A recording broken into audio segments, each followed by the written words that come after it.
एक बार एक व्यक्ति बिना बताए काम पर नहीं गया तो उसके मालिक ने सोचा इसकी सैलरी बढ़ा दी जाए तो यह बिना बताए छुट्टी नहीं करेगा और काम भी लगन से करेगा। और फिर उसे बिना बताए उसकी सैलरी बढ़ा दी गई। अगली बार जब उसे सैलरी ज्यादा मिली तो वह कुछ नहीं बोला और उसने चुपचाप वो पैसे रख लिए।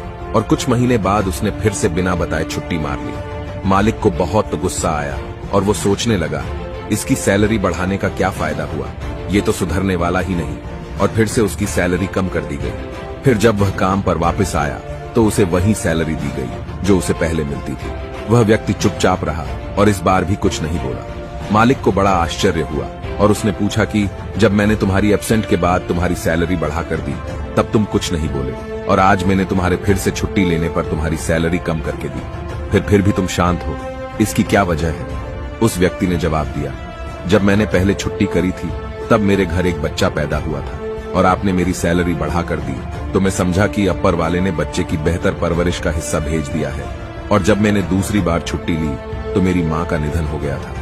उसके बाद आपने मेरी सैलरी कम कर दी तो मैंने मान लिया कि मेरी माँ अपने हिस्से का अपने साथ लेकर चली गई। अब मैं उस पैसे की भला चिंता क्यों करूं जिसका हिसाब भगवान ने खुद कर रखा है।